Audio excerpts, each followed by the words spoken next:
Ya, pemirsa, Anda kembali dalam Power Breakfast dan kita sudah sampai di segmen Create Up, David, di mana seiring dengan perkembangan teknologi, kemudian juga startup makin banyak dan lebih banyak startup ini adalah memang food and beverage makanan. Iya, Tapi ternyata seiring dengan pertumbuhan bisnis food and beverage, ya limbahnya juga makin banyak. iya betul sekali dan hal tersebut tercermin dalam pencemaran air dan emisi gas buang sehingga dapat menyebabkan efek rumah kaca dan juga pemanasan global.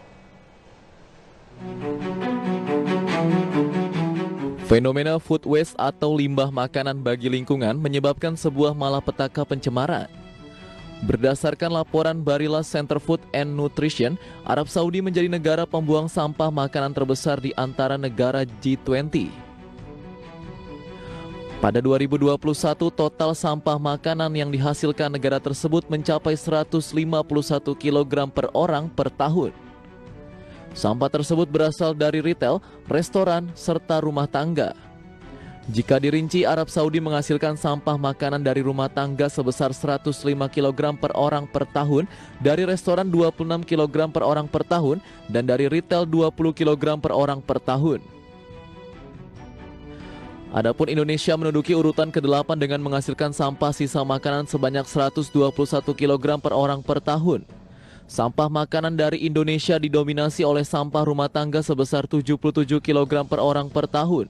Rusia sebagai negara pembuang sampah makanan terendah di antara negara G20. Total sampah makanan dihasilkan negara tersebut sekitar 75 kg per orang per tahun.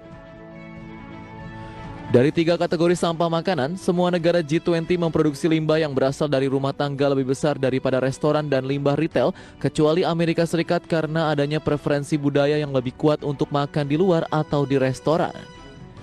Makanan yang hilang dan terbuang adalah penyumbang besar emisi gas rumah kaca global.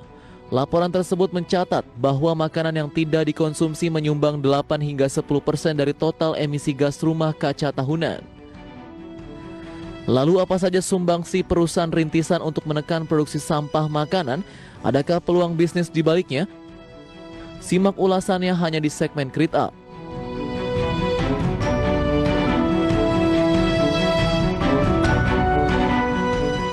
Ya, untuk membahas tema menarik kali ini yaitu kurangi limbah makanan sambil berbisnis ala startup, sudah tersambung melalui Zoom bersama dengan Bapak Agung Saputra yang merupakan CEO dan founder Surplus Indonesia. Kita akan langsung sapa saja, Prisa. Selamat pagi Mas Agung.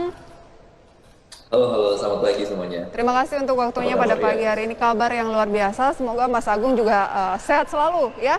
Mas Agung, Anda ini sebagai founder Surplus Indonesia. Surplus Indonesia ini tuh ngapain sih? Iya, terima kasih. Mungkin disclaimer dulu, saya masih di London, jadi beda 6 jam. Ini masih mau sahur gitu ya. Jadi, selamat pagi juga untuk yang di Indonesia, untuk IDX Channel. Jadi sebenarnya Surplus ini kita adalah sebuah startup, green startup pastinya, yang menawarkan solusi untuk mengatasi permasalahan food waste dan food loss di Indonesia dari sumbernya atau dari hulunya dengan cara menghubungkan para pelaku usaha seperti Horeca ataupun UMKM dan pertanian untuk dapat menjual makanan berlebihnya yang masih aman dan layak di jam-jam tertentu seperti happy hour gitu ya, kepada pelanggan dengan setengah harga. Nah, harapannya makanan-makanan berlebih tadi tersebut tidak jadi terbuang ke tempat sampah ataupun ke TPA seperti begitu.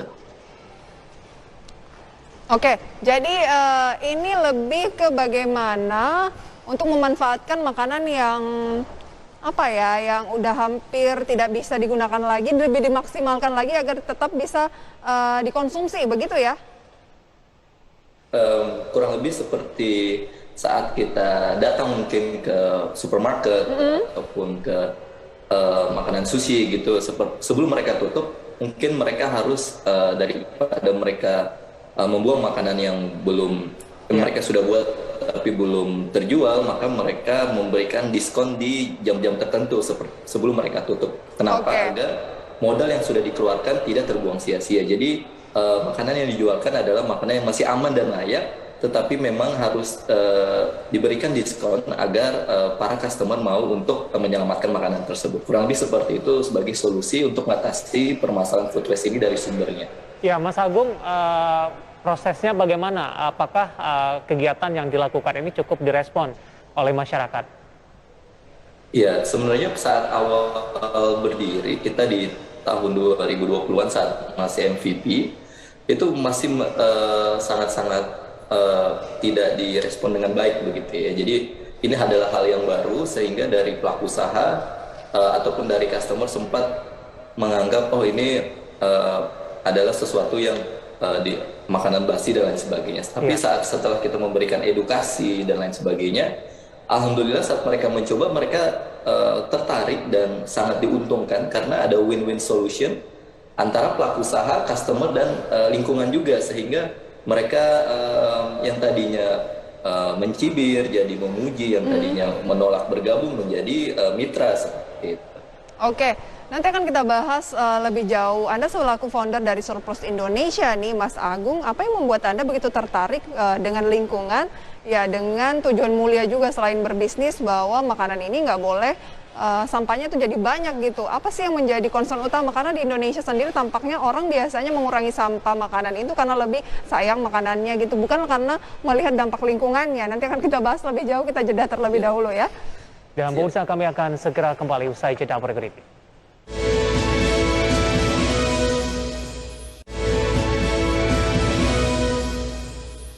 Sampai di segmen terakhir di Power Breakfast di segmen Curve Up, dan terima kasih juga untuk Anda yang masih bergabung bersama kami, dan kita masih berbincang bersama dengan Mas Agung Saputra, CEO dan founder Surplus Indonesia.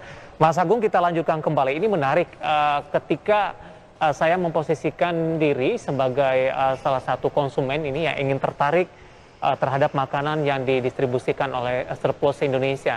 Ini bagaimana caranya, Mas Agung? Apakah saya perlu mendaftar terlebih dahulu, kemudian pembayarannya juga seperti apa, dan terus mungkin ini kan makanan banyak jenisnya begitu, ketika masing-masing konsumen seleranya berbeda-beda. Apakah ada mungkin pemberitahuan di startup yang dimiliki Surplus Indonesia jenis makanan yang tersedia saat itu?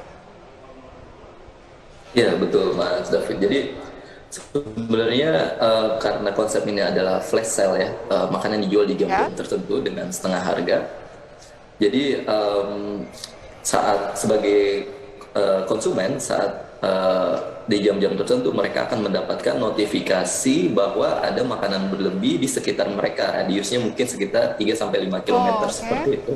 Jadi sangat efisien gitu ya, apa ya, sangat memudahkan ya. Jadi nggak perlu jauh-jauh, tapi ada dalam radar gitu. Betul. Jadi notifikasinya jangan dimatikan karena mitra-mitra di sekitarnya akan selalu memberikan notifikasi bahwa mereka sedang mengadakan flash sale seperti itu. Oke, Mas Agung, dari sisi yang sudah memakai startup dari Surplus Indonesia sampai sejauh ini, kalau kita mengingat ini Prisa dengan setengah harga, saya membayangkan ini bagi mereka sebagai mahasiswa, anak kos dan segala macam, ini mungkin momentum ini bisa dimanfaatkan ini. Bagaimana dari sisi penggunanya sampai sejauh ini? Rata-rata ini dari segmen mana, Mas Agung? Ya, baik. Jadi sebenarnya segmen kita itu untuk menjangkau eco-conscious consumer dan price-conscious consumer. Artinya konsumer yang memang mementingkan terhadap lingkungan dan juga memang memperhatikan terhadap budget juga, seperti mahasiswa ataupun mungkin yang baru menikah ataupun pekerja dan lain sebagainya. Karena dengan menyelamatkan makanan tersebut, kita tidak hanya mendapatkan makanan yang sehat dan aman juga, tetapi kita menyehatkan dompet juga dan berkontribusi ke lingkungan kita untuk melawan food waste ini gitu. Lebih seperti itu.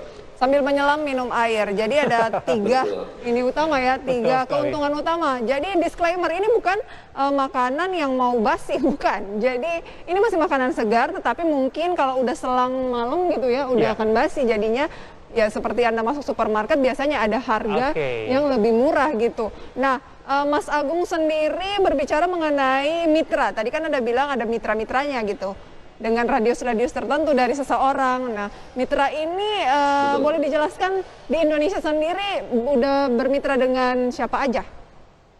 Iya, kita kurang lebih menuju 2.000 pelaku usaha yang telah bergabung. 2.000? Awalnya sangat susah. 2.000? Betul, kurang lebih 2.000-an pelaku usaha. Nah, 80%-nya UMKM, Oke. di mana kita pengen agar UMKM ini going green gitu ya, sehingga yang tadinya mereka financial loss dari makanan yang masih aman dan layak tersebut terbuang-buang, tetapi dengan surplus mereka menjadi financial recovery apalagi selama pandemi ini gitu. Dan 20%-nya adalah middle to top brand seperti itu. Baik, Mas Agung, ini untuk notifikasi TI ini ada jam-jam tertentu tidak atau bisa di jam kapan saja dalam hal ini? Ya, sebenarnya tergantung dari mitranya, Mas David. Jadi seperti contoh kita punya mitra hotel ya. Jadi hotel ini mereka menjualkan breakfast-nya yang berlebih, artinya yang memang masih aman dan layak, tetapi di atas jam 10 sudah harus tutup, sehingga mereka dari jam 9 sampai jam 10 hanya 1 jam menjualkan breakfast-nya secara cepat di aplikasi Surplus, karena mereka akan ada pergantian menu ke lunch. Nah, begitu juga dari lunch ke dinner dan lain sebagainya. Nah, ini menarik sebenarnya, David ya. Bagaimana kita bisa mendapatkan makanan dengan kualitas yang cukup tinggi tetapi harga bersahabat. Oke, target dari Surplus Indonesia ke depan singkat saja, Mas Agung. Ya, targetnya kita ingin mengurangi laju food waste dan food loss sekitar 20-30% di 2030 agar kita dapat mencapai ketahanan pangan di 2030 dan selaras dengan tujuan dari G20 yang akan diselenggarakan di Bali di tahun ini. Kurang lebih seperti itu. Bisnis, dari segi bisnis, bagaimana? Mas Agung? Ya, boleh diulang. Dari segi bisnis seperti apa? Itu kan lebih ke tujuan mulia gitu ya, untuk ketahanan pangan. Tapi dari sisi bisnis, dari sisi profit gimana? Iya, kalau dari sisi profit itu tadi, banyak orang menganggap food waste ini sesuatu yang tidak menguntungkan. Padahal sebenarnya banyak sekali keuntungan yang didapat dari permasalahan salah satunya food waste ini. Nah, tujuan kedepannya kita bisa scale up, kita bisa scale up ke seluruh Indonesia karena ada margin yang kita dapatkan sebagai startup green tech, sehingga kita bisa menjadi salah satu green tech startup yang bisa, ya semoga harapannya bisa IPO juga dan lain sebagainya. Baik. Oke, kita tunggu melantai di Bursa Efek Indonesia, Mas Agung. Dan tentu saja ini startup yang dikembangkan ini cukup menarik, Prisa. Sangat menarik karena membantu UMKM dan juga bagaimana menjaga lingkungan dan juga tentunya meraih profit dari sana. Sukses selalu Mas Agung dan juga tim. Terima kasih sudah join bersama kami dari London ya. Dan semoga sehat selalu untuk Anda. Selamat pagi. Baik, ada Mas Agung Saputra, CEO dan founder Surplus Indonesia, dan tampaknya berbincang tadi mengakhiri kebersamaan kita di Power Breakfast pada pagi hari ini. Dan terima kasih atas perhatian Anda dan semoga pembahasan tersebut dapat menjadi referensi dan sumber informasi untuk Anda. Dan tetap berbaru informasi Anda hanya di ADX Channel, Transport Economy Business and Capital Market Channel. Dan see you in the morning.